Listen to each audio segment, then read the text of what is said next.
Well, it's OSU Fall Camp, day one, and of course, we are out at the Woody Hayes Athletic Center. We are now joined by the guy who's going to be running the show today and every day here. It's Ryan Day. Thanks for taking the time, Coach. Appreciate you coming on. Good to be here. You said it's a full coffee pot day today. Is that every day, or is that just when camp starts? Now the camp starts, I mean, it's a full pot. Maybe a cup or two during the off season, but now day one, we got a full pot going. You know, Coach, yesterday, T-Bone was telling me about Akron, and they have like an NIL thing where they're trying to sell tickets, and the winner gets to do the opening script of the game. Will we do that here at Ohio State? We'll not do that. What would the price be?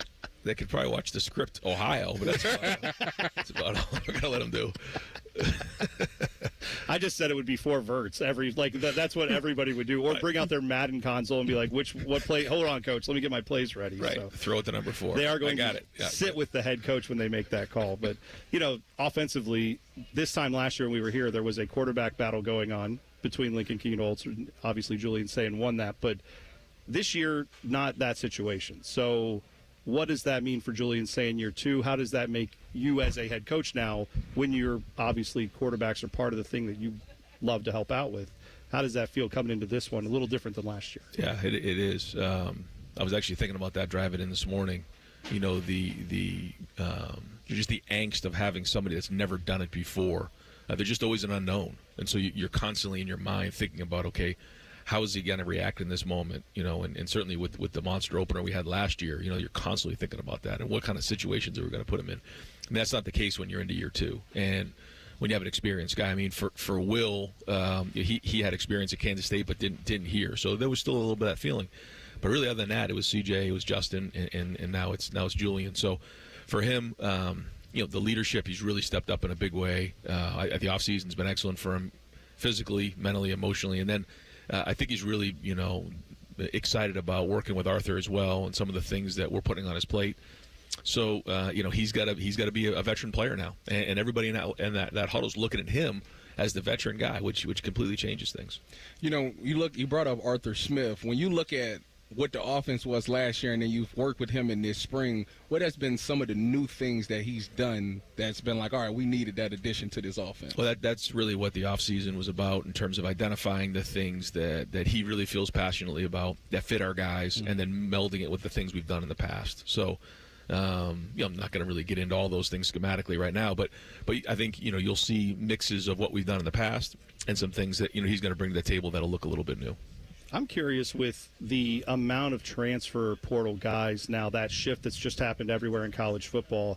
I know they're not new faces because you had spring camp. They've already been in the building, but this is the first day of fall camp. This is when it gets really real. I mean, is this the most kind of new players that you've seen at the first day of camp since you've been here? At least I guess it has to be, right? Yeah. Although they don't feel new right now because they've been here now since January, right. But they haven't played for the Buckeyes, and it's a lot different. I know some of them are experienced, but there's a whole different deal here. So I think they've bought into the culture in a big way. But when I listened to different coaches on the Big Ten Media Day and even SEC Media Day, it was similar. We have 45 new players. We have 55 new players. We have 50 new players. So I guess that's becoming the norm. Not that I like it as much. I mean, the good news for us, I think 28 of them were freshmen. So we still, I think every coach would say, hey, we want to recruit and retain. We get that. But there's a part of this with the portal that we're going to change year in and year out that we have to. It's not year to year, like I said, but it's getting close to be that way. And so we're in a race against time to get everybody together on one page, fighting for the Buckeyes. And to me, that's going to be the most important thing because the storms are coming, as we know. You guys have seen the schedule. I mean, it's going to be a challenge. It's a great schedule. But we're going to get challenged in big ways. And so how you respond in those moments will show what type of a team we are. And we say, we want to be the best tribe, which is a bunch of guys coming together for one common purpose, not, their individual agendas. So that's the challenge, obviously, with getting on the field and getting the schematics correct. When you look at this camp, there's some camp battles that people are circling, and that's the right guard position and wide receiver 3. Obviously, there's a couple of guys that's in competition for that. What are you looking to see from guys so that we know that that's going to be the starter? Yeah. Well, when you look at Carson, Luke, and Austin, we went through the playoff run and won a national championship with those guys, and that was 2 years ago. Yeah. So I don't think I've been in a situation we've had that much experience with those three guys before. And then you add in Phil Daniels, Josh Padilla, Ian Moore, and then there's some other guys that are knocking on the door as well. I think for Austin, he has the ability to move to guard and tackle. Josh can move from guard to center. I think both Ian and Phil are probably tackles. So the question is, what five gives us our best chance to win? And I think that's what we're searching for. And this is what the battle's going to be all about. At the wide receiver position, yeah, I think we have some really talented young freshmen that are going to be right there. The question is, how fast can they become accountable and build trust within the offense so that everybody on the offense, including the quarterback and the coaches, believe that they're going to be in that spot? Because as you know, number 4 is going to create a lot of attention. So there's going to be a lot of opportunity for that guy. And so that's a critical part of our offense. So we'll see going into the first game and then the first part of the season, and then to see where it evolves as the season goes on. Fair or not, there's a lot of noise around the Ohio State football program. Maybe some of these guys on the radio, if they would ever get their act together, maybe they wouldn't contribute to that so much. But no, what Julian's saying, we know there's a little conversation nationally about people questioning, all right, when you have all the weapons he had last year, maybe that contributed. So how much of that do you, as a coach, do you want him to hear, like from a motivation standpoint? How much of that are you like, all right, we don't need to hear all that. We need to focus in and do what we do? I think we're all our biggest critics. And, when I hear criticism of myself, I'm much more critical than what I hear. So I think Julian would be the same way. I think Julian came here to be great. He knows what our goals are. But it was a mixed bag. I think he did some really good things. I think anyone would recognize the talent there, the ability for him, in his first rivalry game and the snow going sideways and a kid from California stepping up in a big way, making some really big throws, making a huge scramble down the right sideline. I mean, I thought he handled that environment like a pro, but we all came up short at the end of the season. He knows that more than anybody, and I know he's worked really hard this offseason to change his body to continue to get stronger, but then also just overall experience. Things are going to move slower for him this year, but he's somebody who, to me, one, cares a lot about his teammates, but two, is very, very intelligent. Now, one of the smarter guys that I've been around. And we've had some really smart quarterbacks here, but he can really handle high levels of information fast, and I think that's one of the things that the guys respect in a big way.